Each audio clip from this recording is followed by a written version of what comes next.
Appeal কমিটির পক্ষ থেকে সবিনয়ভাবে অনুরোধ করছি।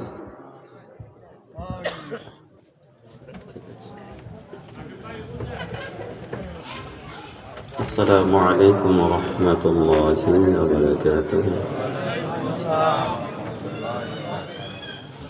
কেমন আছেন আপনারা সবাই? আলহামদুলিল্লাহ।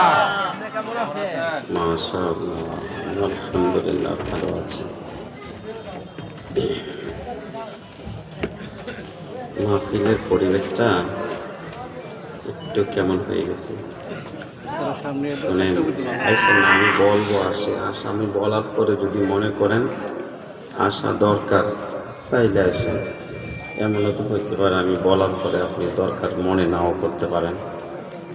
আমরা আল্লাহর জন্য বলবো, ইনশাআল্লাহ আমরা আল্লাহর জন্য শুনব।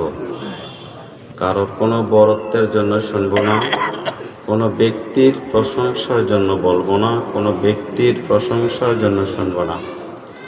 আমরা যতদূর এই পর্যন্ত মাহফিল শুনেছি, মাহফিল শোনার অভিজ্ঞতার আলোকে আমাদের ধারণা হয়েছে যে মাহফিল দুনিয়ার জান্নাতের বাগান। দুনিয়া তো একটা বেহেশতে আছে, জান্নাতের বাগান আছে, এটা মাহফিল কোরআন হাদিসের ময়দান। তো আমি আপনাদেরকে অনুরোধ করব, জান্নাতের বাগানে কেউ তো পেছনে থাকতে চায় না, সবাই সামনে থাকতে চায়।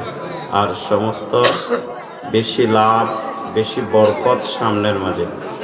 আমি আপনাদেরকে বুকে নিয়ে কথা বলবো, যদিও আমি এই অঞ্চলের জন্য আমার কাছে মনে হয় পরিচিত, এই যে করুন অনেক কথা বলছি, এই বছরও বলবো ইনশাআল্লাহ। মোহনপুর বা ইয়েতে এগুলো তো অ্যাভেলেবেল, নোয়াদ্দা, মোহাম্মদপুর এগুলোতে আমি বলি। এই জন্য আপনাদের কাছে আমি অনেকটাই প্রিয়, আপনারা আমার কাছে প্রিয় আপন মানুষ। আপনাদেরকে বুকে নিয়ে কিছুক্ষণ সময় কথা বলবো, আপনারা আমার বুকের কাছে চলে আসেন। সামনে আইয়েন আমরা।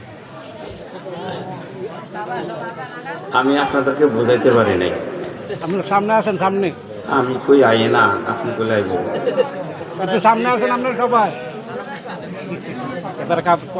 এবার যাইতে আছে, প্রথম ডাকছে আছে ভাই, আমি যাই।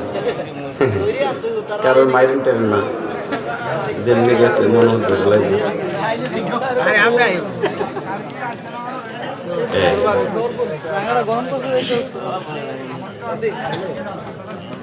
ভাইজান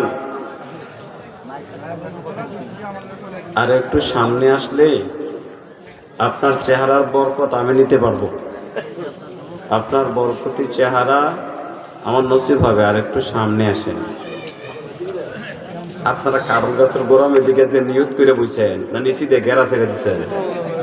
তারপর আগে না মাহফিল হইছে কিরম জানেননি?